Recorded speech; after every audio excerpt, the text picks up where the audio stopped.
Hey, what's up guys, back again with another video in the Java series. This episode I'm going to be teaching you about generic methods and constructors. One time circling the block, little buddy got murdered on the fly. 2 times, you know how we rock. You know who he knocked on, you know who he shot. You know how we come for nothing I got. Christian Dior, I'm crippin' Dior. Made the let him miss. Okay guys, so back again with another video in the generics part of this series. And as far as I know so far, this will be the last episode for generics. We're definitely going to come back to it in the future just to check out more features because there's a little more that we need to learn, but we're going to be okay for now knowing what we know.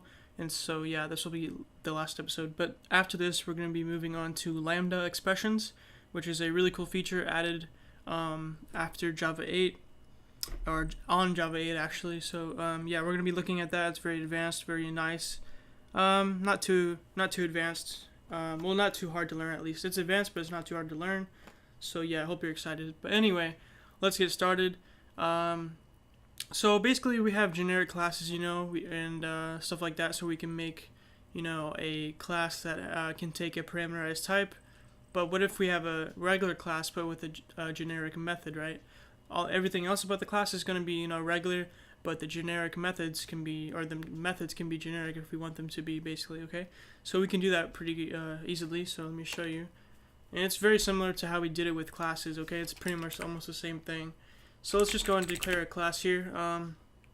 We'll call it non-generic class, because that's exactly what it is. And so let's go ahead and, make a method here in this class, okay? So we're going to name it, let's make it a static method so we don't have to make an object of the class whenever we want to use this method. And so we're going to make a method, I guess, that returns the highest number when we give it an array of numbers, okay? So kind of like what we did last episode, but this time we're just going to find the highest number in the array, okay? So anyway, so it's going to want to return a double because we're going to be working with many types of numbers, so it's smart to use a double rather than an integer, which is going to be a whole number. So anyway, we'll name it find highest number, okay? And let's, well, before that, basically, so what we want to do, of course, is find the highest number, right? And so to do that, we're going to have to pretty much call upon the double value method. And so, of course, we're going to need to limit it to only use number class and the subclasses of number. But even if we're not using the double value method, it's still smart to use the upper bound of number in its subclasses because we can't exactly find the highest number of a string anyway. That doesn't make sense. So we're going to want to limit it to be working with numbers anyway. So anyway, if we want to actually, establish a parameter type or whatever, and also an upper bound, we could do array param. So that's going to be the name of our, type parameter, right? And so we can use that up here. We could say array param. Oh, my mistake. I typed it wrong. So array param as an array, and then our array. So that's going to be our parameter, okay? And so basically we can use that here. Oh, not yet. So what we want to do, of course, is make it so that we can limit it to only use number. So we can do extends and then number, okay? So just like we did with the classes last episode, I believe. Yeah, last episode. We're going to be doing it with methods now, okay? So as you can see, we're making a parameter type that only extends number. And we can use this parameter type also as a parameter. So they can pass in a array, and then inside of here, inside of our block of code here, we can start using this data type, whatever. So anyway, so let's go ahead and establish a value here. So highest number is equal to 0.0. It's a double. And so let's make an array that is able to cycle through every number in the array that we provide, okay? Or let's make a for loop that is able to cycle through every number in the array that we provide, okay? So anyway, so for int I is equal to 0, I is less than, and then our array, oh my, dot length, okay? So yeah, of course we're using the, oh my gosh, I cannot type. Okay, so anyway, so I++. Okay, so yeah, anyway, so we're cycling through all of the numbers in this array. And so when we cycle through a number, what we want to do is make sure, or check actually, that the number that we're checking is bigger than the highest number. Okay, so let's say, well, let's go ahead and make an array here. So we'll make an integer array, and it's going to be a integer object, not a primitive type, because whenever you're working with generic classes and methods, you usually want to work with objects because you're using parameterized types, which only accepts objects pretty much. Okay, so integer numbers, and then we'll specify some numbers here. Okay, so let's say it's checking the first one, right? So we're iterating to the first one in the array, right? That's what it's doing. So we're here right now. So we want to make it so that I can check and see if this number is bigger than 0, obviously. And it's obviously going to be bigger than 0, unless this is actually 0, but it's 1. So 1 is bigger than 0. So that means our highest number is going to be set to 1, right? And so it's going to go to the next one now. It's going to say, is 60 bigger than 1? Okay, if it is, then go ahead and set 60 to the highest number, okay? And then it's going to go to the next one. It's going to say, is 20 bigger than 60? No, it's not. So then it's just going to keep going. And then 1, no, 1 is not bigger than 20, so it's going to stop because that's the last number in the array, okay? Pretty simple program, as you can see. So let's go and add that. So we'll do our array in the index that we're checking, double value is bigger than the highest number, okay? And if it is bigger than the highest number, then we'll set the highest number equal to our array in the index dot double value, okay? So there we go, pretty simple, right?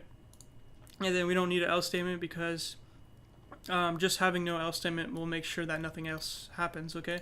So anyway, so that should work perfectly fine. Looks like we have a problem here. Oh yeah, we're not returning a number. So obviously once we're done, checking every number in the array and then setting our highest number, we can return the highest number. And there we go. So then the user can use that however they want to. And yeah, so anyway, so hopefully that works. Hopefully you understand this. Pretty simple. So let's go ahead and make an array for doubles before we go ahead and test this out. So double numbers 2 is equal to that 3.0, 45.0, 121.1, 11.0. Okay, and then we'll also do a string because why not? We'll just make sure that the upper bound actually works. Okay.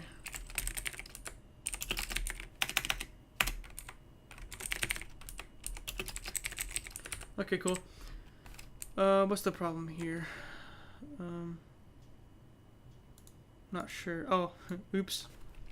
I meant to use these things because it's, obviously an array. So anyway, so let's actually start testing this out. So we'll output the return of, this method here, which is obviously going to be the highest number. So what we're going to do is call upon this method here. So non-generic class dot find highest number, and then we could provide the array that we want to check. So let's provide numbers. There we go. So then that works. So let's try printing that out. And this alone should return the highest number, and then it's inside of a system.out.println, so that will print out the value that this thing just returned if you don't understand, which you should. So anyway, print out 60, and as you can see here, 60 is definitely the highest number in this array that we specified, okay? So we can also check numbers 2 and numbers 3. So numbers 2, wait, not that. So non-generic class.find highest number, numbers 2. Okay, there we go. Then we'll also do strings real quick. Numbers 3. And we need an error here, obviously, because, let's see here. Find highest number array for parameter in non-generic class cannot be applied to string. So basically what that means is that you cannot use a string inside of this class because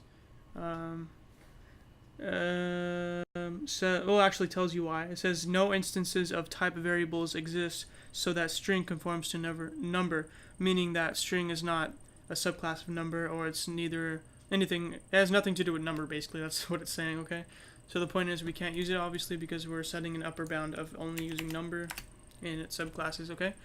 So anyway, let's go ahead and run this just to make sure the double one actually worked. So it should print out 121.1, and that's exactly what it did. Awesome, and there we go. So anyway, that's how you make a simple, generic method, right? And so we can also do generic constructors, which is also very simple.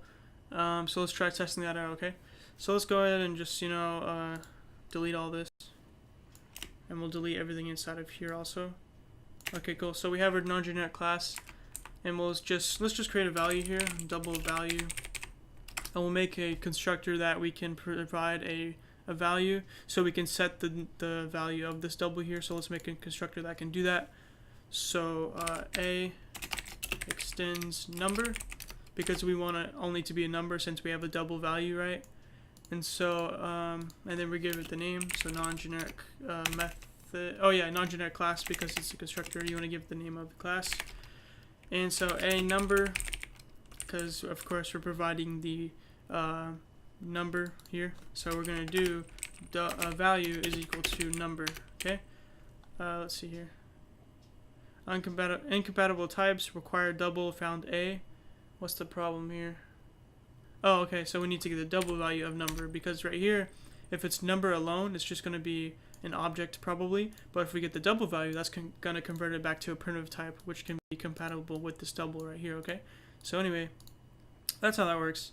And yeah, so yeah, we made a generic constructor here, and then let's go ahead and make another like regular method and a non-generic method here, so that can just return the value once we set it, just to make sure that it actually worked, you know. So we'll do get value and return false. Okay, or not false, return value, of course. Derp. Okay, so anyway, so let's try testing this out. Let's go ahead and make a object of this class so we can test the constructor and make sure it works. So non-generic class test is equal to new non-generic class, and then it's going to ask me for a number. See, it says it doesn't ask for double, obviously, because we're using a parameterized type, right?